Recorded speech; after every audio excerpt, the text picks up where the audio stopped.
Hey everyone, welcome to Midlife, the search for meaning in the middle. As always, I'm your host, Lisa Steadman, and today we're joined by esthetician and skincare mentor, Shelley Hancock. Welcome to Midlife, Shelley. Well, thank you. I think I'm a little past midlife.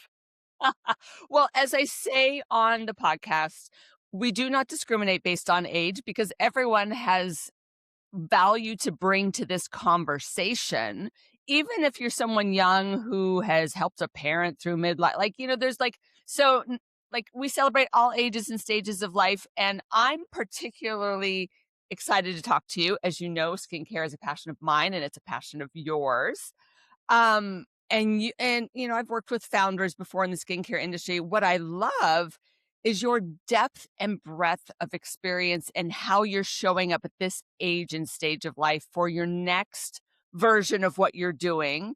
So let's start at the beginning. 38 years of experience in beauty. You become a trusted mentor to thousands of skincare professionals. But I, again, want to go back to 1988. You launched your first skincare center and quickly established yourself as a leader in aesthetics. So, what drew you to skincare in the first place? Um, it was one of those windy paths, Yeah. right? As a young person, I mean, I was a professional dancer when I was very young and then decided that was not my path. So in my early 20s, I literally went from job to job to job. I remember my father sitting me down and saying, "Shelley, please, before I leave this earth, Elaine. will you find your happiness?" And it was a roundabout weird way, got a job at a dermatology office doing computer work, and he actually wanted to teach me to be his back office assistant within the first 3 days of being there. So I got an education just like that, and he had Wow. an esthetician. This was in '87, and he had an esthetician. That was unheard of back then, and as I Yes. watched her, people came out and hugged her. "Oh, thank you so much. I'll see you next month." I'm like, "What's her job, and how do I get that job?" That was really how I started. I That was the love beginning. that. And one of the things that I particularly love that you just said is like that moment of hugging and see you next month. Like when you find your skin health expert, they become your ride or die. I have Giselle as mine. And she's a nurse, not an esthetician. But when you find that person, man, you feel so cared for, taken care of. I love that relationship, so I can see why that spoke to you because I also find that a lot of folks in skincare are natural healers.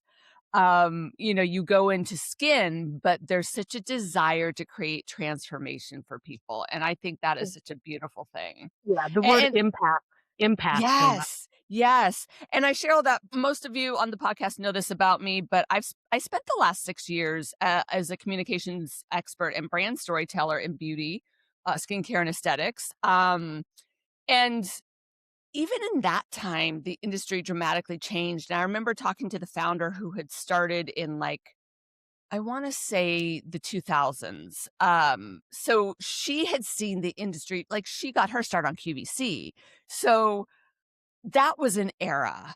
Um, there've been so many eras of skincare and this journey, and now that's influencer culture, but and celebrity brands, as well as esteemed, physicians and clinicians.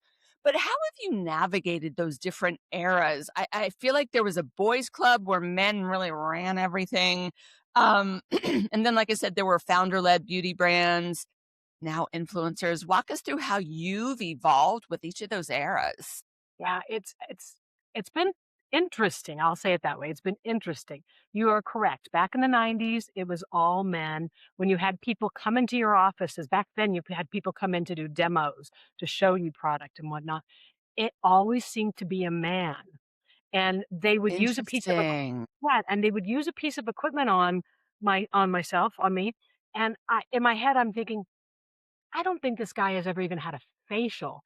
Nonetheless, really know how this equipment goes into a facial, right? He was just there to sell you a piece of equipment. Yes. He was a salesperson. Mhm. Yeah, Yeah. there was no connection whatsoever. And then I feel like we started into the era of, um, um, Groupon and what is it, Living Social? Yes. Oh, Yeah, I remember right? group yes. Yeah, yeah, and then all of a sudden, nobody ever asked us for a discount back in the '90s, like, we just charged this and people came in and paid it, and then all of a sudden, everybody wanted a huge discount, and it Mm. really changed the way estheticians felt about clients, to be honest with you. I heard a Can lot of them talking understand, about, sure. yeah, they had a hard time treating one of these discount people the same as their regular paying clients. They should treat them the same because you want them to be potential long-term clients, but they had a Right. hard time with it because people would come in with a folder of Groupon, you know, and so you knew darn Yeah. well you weren't gonna see them again. They were going down to the next special kind of thing. Oh, wow. Different times, such different times because skincare is such a relationship-based business, and even now, I think reps have changed, like, the sales reps that I've worked with over the years have predominantly there have been some great men who do really understand skin, and the majority of the reps that I have worked with have been women who love skin and treat the sales rep treats the esthetician or the clinician's business like their own, and they're really in a partnership together. And, as someone who used to brand entrepreneurs, I really got that. I was like, oh, they're all mini entrepreneurs. I really get this. And I really wanted to be supportive in that era. Um, because I saw how everyone fed everyone else and how everyone got paid, but everyone also was able to create meaningful impact for each other. And ultimately it led to someone's skin being better, which, is such a beautiful thing. So, um, what's kept you passionate through the years? Like passion is passion, but it waxes and wanes. So what's kept you going? Change. Ooh, Uh, right? I started out with working in a dermatology office, then purchasing my first skincare business and selling that, wavering for a few years, not knowing what to do, and then all of a sudden getting into equipment, sales, and training. And then came the radio show, and then came the first book, and then mentoring. And it's just like I haven't been stagnant. And I always say to the yes. estheticians I mentor, there's so much to do in this industry. Kind of shame on you if you say, I'm bored, I don't know what to do, because there's so many avenues to take. I love that you said change because so often in midlife we become averse to change because we think we have to stay a course, like because it's the steady and the smart one and the practical one and the this and the that. Never mind where our passion has completely left the building. Uh, and you're right. Evolution is inevitable, and allowing yourself to evolve and listening deeply. Excuse me if my voice is hoarse. We had an event last night. But allowing yourself to want new, want change, embrace change rather than resist and deflect. This is part of first of all being an entrepreneur, but second of all, embracing newness. Like as younger folks come in, I at 54, I can be the crotchety person who's like, that young person knows nothing. And then I'm like, wait a minute, wait a minute, wait a minute. I was once that young person. And I had some stuff that was valuable. So let me not do that to anyone, what was done to me. So I love that you're talking about change. Like it's a beautiful thing. Um so It's felt like when I was young, I didn't know I was supposed to be afraid of change, right? And then as you get older, it's like, that is scary. I just kept leaping and leaping. yes. And it's a little harder when you get older because you want that security. Your life is a little bit different. Well, you I'm the type, also and I think Yeah, you also have more skin in the game if you have a family, if you have a spouse, if you've got a business that you're running. Before when we had a backpack and our wits about us, there was blue sky and we could fail and it really didn't impact much. Yeah. so Oh, very that's true. so interesting. So, what were those early years of building your career like? You saw the esthetician, you were like, "I want that." Where did you go from there, and how did you navigate? Did you have mentors? You're such a great mentor to others. Did you find mentors? No, back in the '90s, you were just all alone. We didn't have the internet. You were all Yeah, alone. And right? I mean, I bought a business. A lady that I knew that owned a little skincare business called me up one night and said, "Shelley, I just got the opportunity to go to New Mexico, a big resort they're opening up there to work in their spa. I want to do this, and I want you to run my skincare center for me." And I'd only been an esthetician like 18 months, and I worked in a medical office. I almost thought she Gosh, called, I almost thought she called the wrong person. It was that's an um, incredible opportunity. it was. That was my very first big leap, and I said yes. I met her the next morning for 3 hours. We went over everything that was in our little 4-room skincare center. She left, and I never ever saw her again. It was Whoa, did you keep super in tragic. contact? Well, I did because she still owned the business at that Okay, point, right? okay. So I had to pay her part of the business and that kind of Yeah. thing. But there I sat, not having I never went to college. I'd only been an esthetician a short time, and there I sat with the business. So that's why I said I think my naivety of being young, I didn't know to be afraid. I was just excited at the opportunity. And what an opportunity to inherit an already existing and sounds like thriving business. So it wasn't like you had to go find your first clients. You just Thriving. yeah, It you wasn't just got to learn and nurture, which what a gift. And that's also a testament to how you were showing up in the world, that someone saw you 18 months into your career and was like, she can handle this and I want to give her this opportunity. That's interesting that you say that because I always say to people, she saw something in me that I didn't know about myself yet. And I want to Yes. say that it was not a thriving business. Like 3 days Okay. into it, I'm looking at it, I'm going, no wonder she wanted to go to New Mexico. There's nobody You're on the like, book. "Oh, the rug has been pulled out." Yeah. So I had a place, I had a brick and mortar place, Okay. but I really did. I really kind of was starting from scratch. And the first thing I did is I showed up every single day, whether there was a client on the books or not. I I'm showed up at sorry. 9 o'clock, and it was like I was telling the universe, "Here I am open for business," That right? is amazing. So you cut out for a minute, so you may have already mentioned this, but I wanna go back to this because I didn't hear it.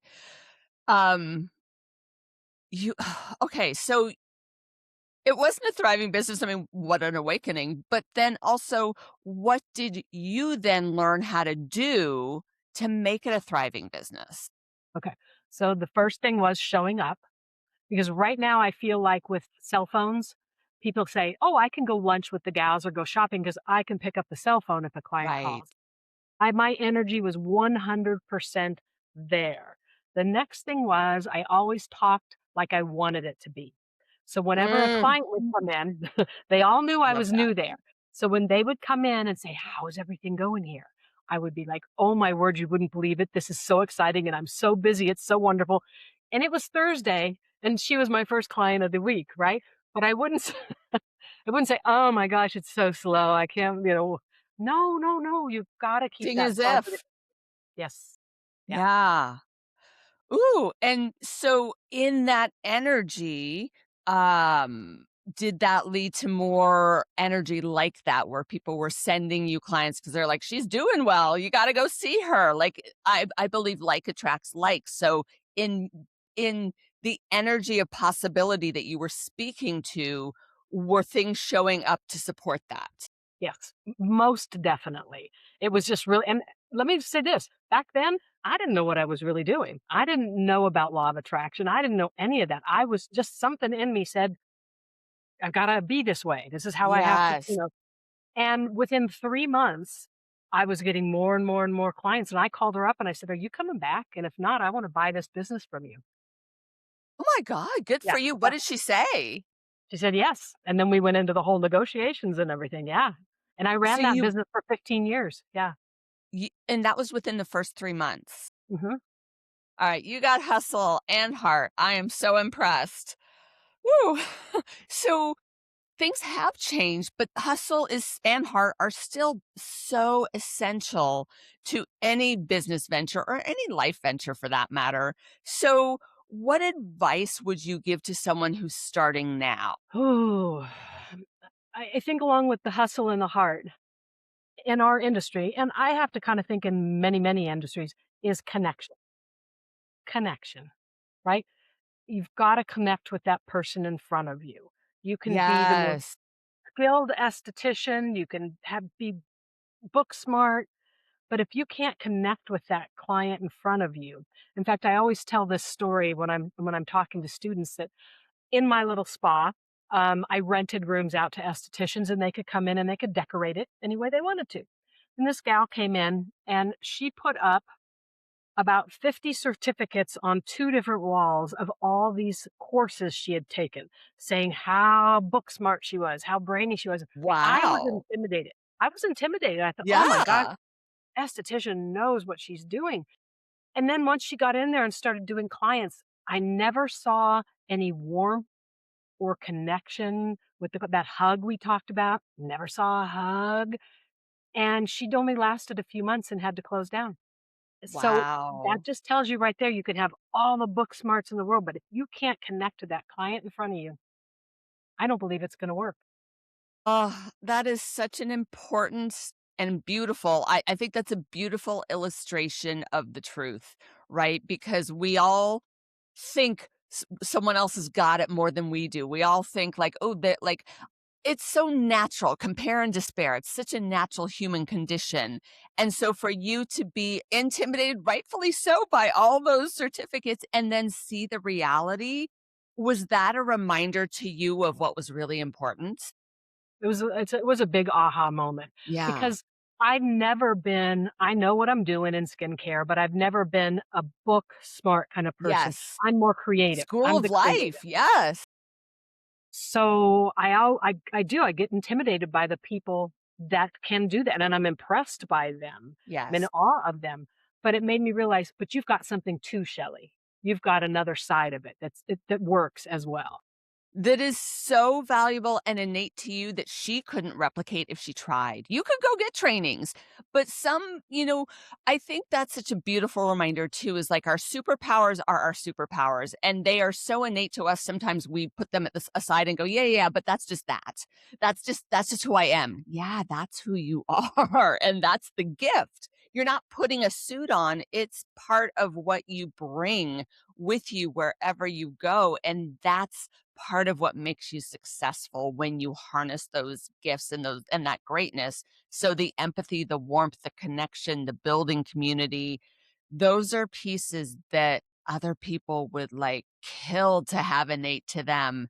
And I'm so glad that they were innate to you and they helped you grow. Yeah, thank you. I tell the estheticians I work with, find your way of being. I always had Yes. this almost childlike excitement when I've got something new to tell a client and show a client, but that's who I am. And if Yes. somebody else who's not like that tries to emulate me, they're just going to look awkward. So Yeah. find what works for you and helps you easily, smoothly connect with that person, and that's genuine because then they'll Yes. gravitate toward it. That is so important. I have said that to many young women over the years too that I've mentored, whether it's in corporate or in my own business or in another setting, because I do a lot of mentoring. They're like, "How can I do what you do?" And I'm like, "I only do what I do because I'm me, and I don't even know what I'm doing half the time. It just shows up and comes out, and sometimes I have to apologize for it. Like, there's not a lot of filters." I said, do you and do the best version of you because that's what's going to make you successful. That's what's going to make you stand out. Trying to be an introvert who's trying to be extroverted or an extrovert who's trying to be more introverted or whatever it happens to be. I'm a hybrid because I deeply need refueling time. I'm not but I also am extroverted and so I think the more we can self-master and personal develop like one of the things that I have said about my career is, I spent a decade in my own business branding entrepreneurs, which meant, and as a writer, you spend your whole career in learning new things. You're learning new things for your characters or for who you're writing for. But especially when I was branding entrepreneurs for a decade, folks like yourself who were at the top of their skill set but didn't know how to message or market.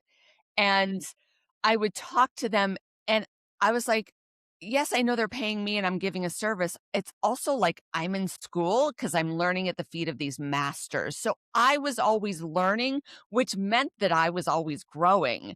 And I am so grateful for that piece of my journey because I need to constantly grow. I'm somebody who wants to grow till the day I die.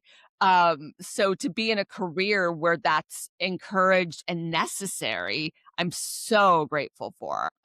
Love it. Yeah, so we can't talk about skincare without talking about youth and society and a youth obsessed society. Um, I've had my own experiences with the beauty industry being shallow, of experiencing ageism and just, a lot of I'm gonna be honest, a lot of unconscious bias because I don't think anyone was ever intentionally cruel to me, um, or intentionally cruel. I think the industry creates a lot of unconscious bias. So how do you for me, it was a lot to learn how to stay grounded in myself and own my gifts and not worry about what other folks looked like or sounded like or were doing. So, how have you stayed grounded, true to yourself, and especially in this era, celebrated this age and stage of life? Ooh, that's a big one. So I turned 66 this year, Yes. and actually I'm loving it. I'm Good. I loving this. love that. There's something about getting older. It's really interestingly enough, when I was in my 30s, I used to lie about my age a little older. Interesting. How many Why women does do that? that? Right. Because I felt like I seemed more knowledgeable. So like at Okay. 31, if I was 34, oh, she's a little more, Got I don't know, it's it. got a little more light under her belt kind of thing. Interesting. I've just completely embraced it. For me, it's been more about hmm, who I am and my skills in the industry than what I look like. And we're Yes. gonna end. It's hard because you see how people out there getting facelifts and doing this and that. And I'm like, you know what? I'm just gonna age gracefully. And I am who I am. I'll keep my skin looking super healthy, but it's gonna fall. it's just And your it's just skin part looks of amazing. it. I knew you were a good esthetician the first time we got on Zoom. I was like, look at that skin. Thank you.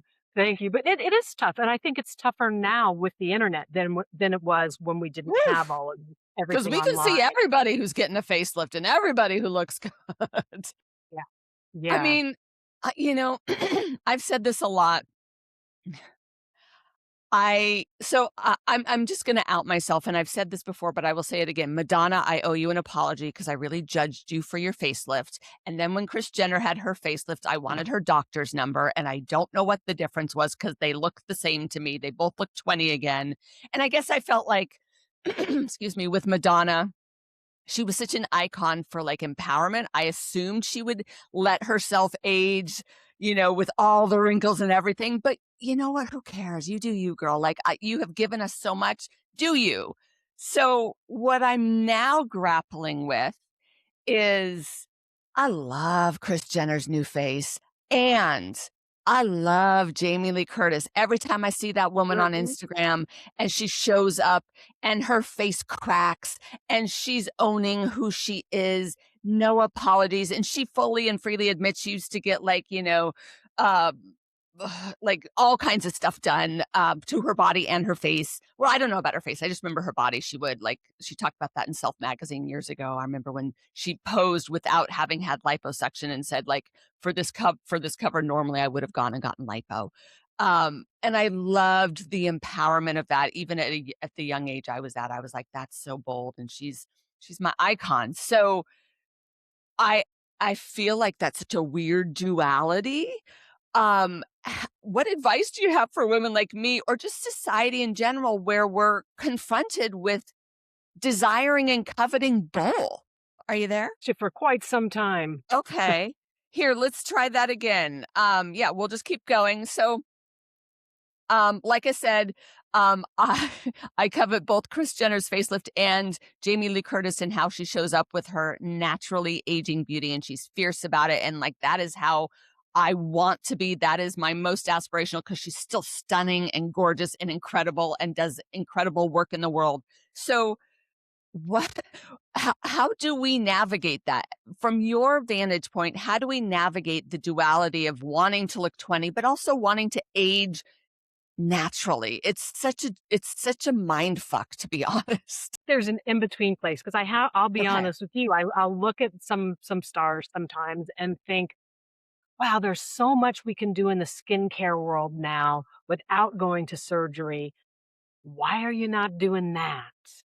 You know? But sometimes I think surgery's a better, like, honestly, for like Ozempic face, like the stuff sags and I've done everything to lift this Ozempic face. Like I have done everything. And at this point I'm like, you know what, maybe surgery is the way to go. So yes, there's so much we can do non-surgically. And it's not even so much about the surgery, but I guess it's just like, how do we make peace or find our way when we're bombarded with these images that we could actually look 20 again? That's such an individual journey, isn't it? Because it's more than just the beauty thing. It encompasses so much Yeah. of your own personal journey about Beliefs. yeah, beliefs about Yeah. yourself, about all of that. It's and I'm not gonna sit here and say it's easy. That's for sure. You know? Yeah, so let's talk about that because it isn't easy and I don't think it's not one size fits all. I can covet Kris Jenner's Kendall face and I can covet Jamie Lee Curtis letting her face age gracefully and Pam Anderson wearing no makeup and looking stunning.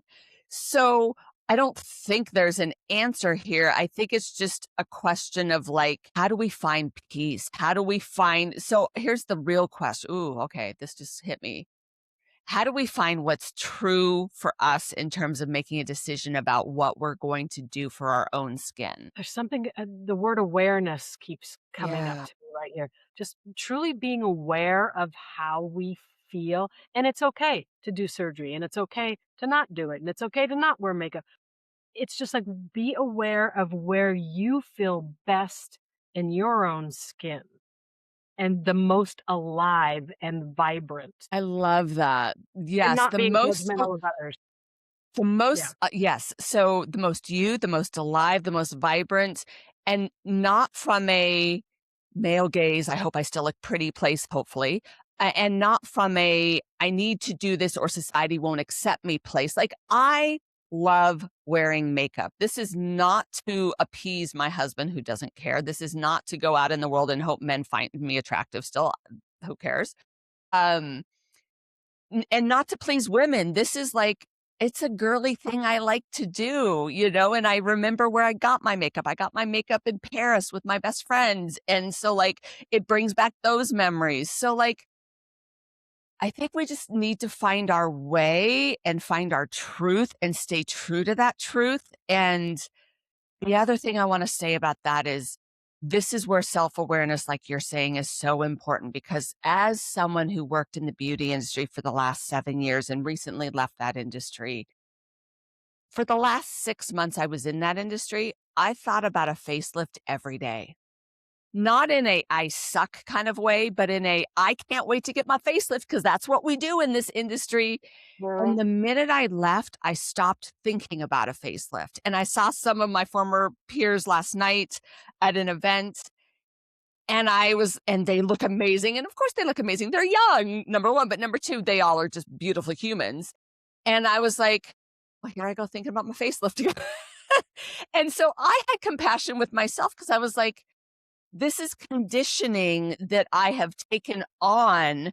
No one asked me to take it on. I looked around, saw it, and chose to take it on, let it go. And then the minute I was around that environment again, kind of put it on again like a suit of armor.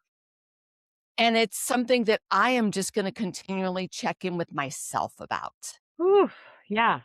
Yeah, and Yeah. we're constantly aging, so trust me, it's going to change with We each are year. constantly aging. This neck is Oh, I love this neck.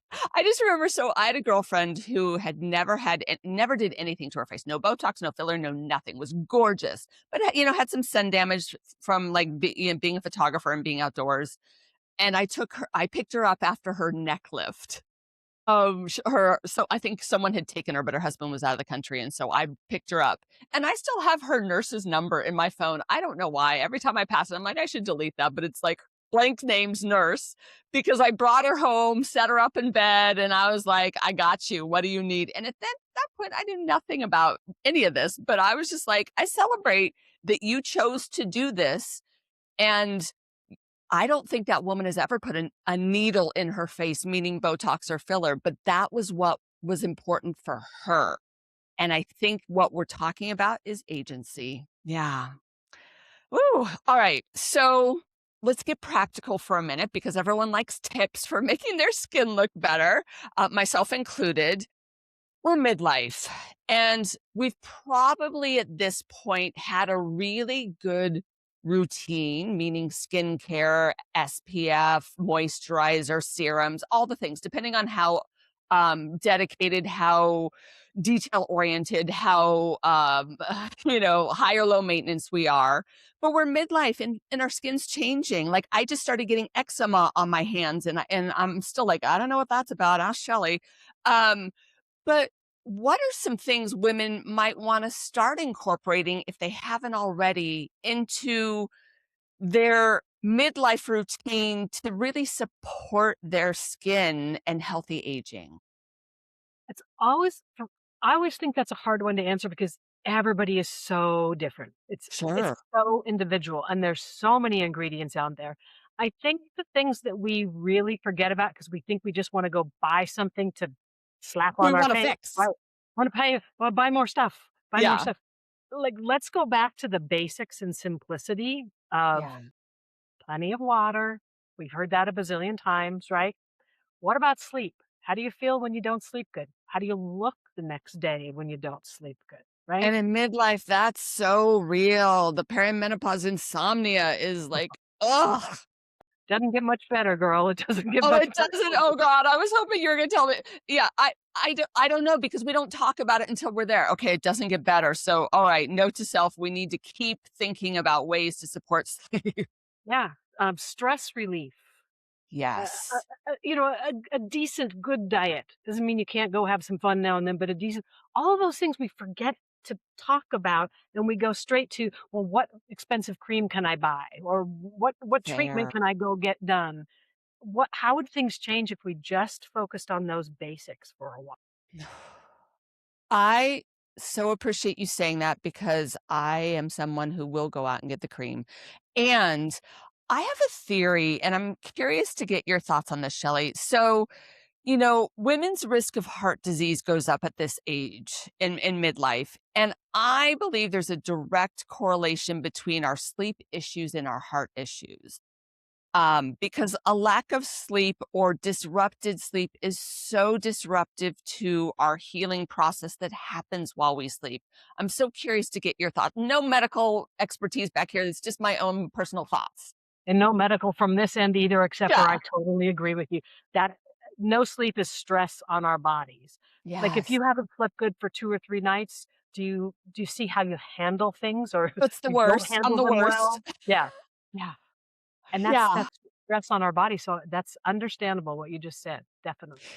So, and then you also said how we handle stress. So when we're sleep deprived, we don't handle stress as well. I joke with my husband that he doesn't eat the best. He doesn't exercise. Like I move my body every day. I eat pretty clean. He's not necessarily doing as much of that, but that man has no stress in his life. And the stress he has, he handles with ease and grace that I aspire to. And I'm like, oh, yeah, you'll outlive me because I think stress is the ultimate killer. I think just we as females just take it on differently than men do. You Yeah, know? we internalize. It's so true. All right. Well, if you could go back and give your younger self one piece of advice, knowing what you know today, what would it be? Let's see, don't feel like you have to be an expert in everything, Mm, and be okay with what you do know, and you'll find out the rest. If we're talking clients, don't feel insecure about yourself because you don't know everything. yeah. I think that's the biggest thing for me. I think that's advice for every woman. Like, we think we have to know everything before we're allowed to use our voice. And man, no wonder we're quiet for a long time.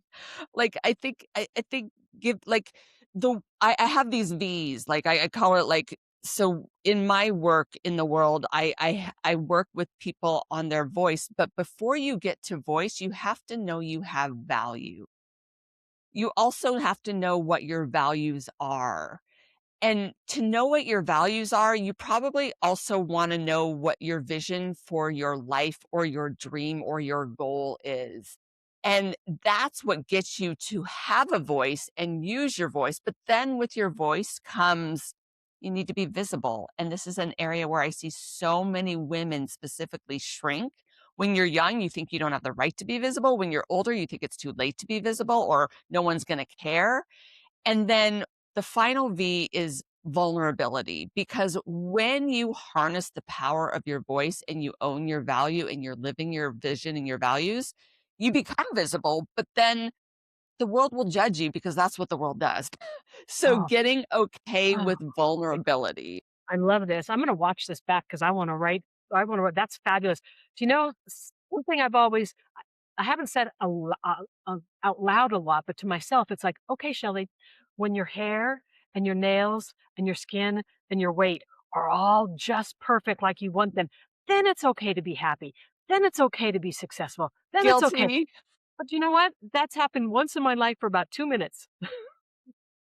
And you know what's funny? When you get happy, you start eating and drinking. So then the weight goes back. Like, oh, you just said it. So I get my nails done. I do the hair. I rock the skin. I went on Ozempic and Wegovy and all the things. And the only thing that changed was the scale. It didn't change my value. I perceived that it did. And there's something to be said for perceiving that. And there's something to be said for owning your brand, like embodying who you want to show up as in the world. And if all those things got stripped away tomorrow, like, we would all still have value. And I think for women, when we embrace that truth, that is when we become unstoppable. And I think that's the beauty of midlife. I think we embrace that at this age and midlife and beyond. Okay, so one final question. You have accomplished so many incredible things in your life, and you've become a mentor to so many, and have been radio shows and books and things. So like, what's bringing you joy and purpose at this era? Mm, kind of everything we've just been talking about. Feeling okay in my skin, feeling like I don't have to push, push, push anymore.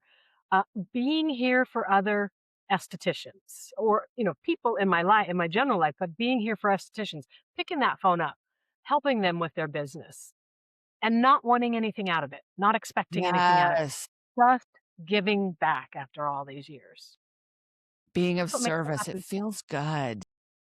Yeah. Oh, that's so beautiful. Shelley, you have been a joy to connect with and learn from. Um, Thank you for joining Thank us and you. spending time with us in midlife today. It's fabulous. Thank you so much. Yeah, and for everyone who's listening or watching today, thank you. Let us know what resonates. Let us know what's speaking to you. And we're going to continue in this journey of midlife. The search for meaning in the middle does not stop, no, regardless of your age or stage of life. So to be continued. And thanks everybody for watching today.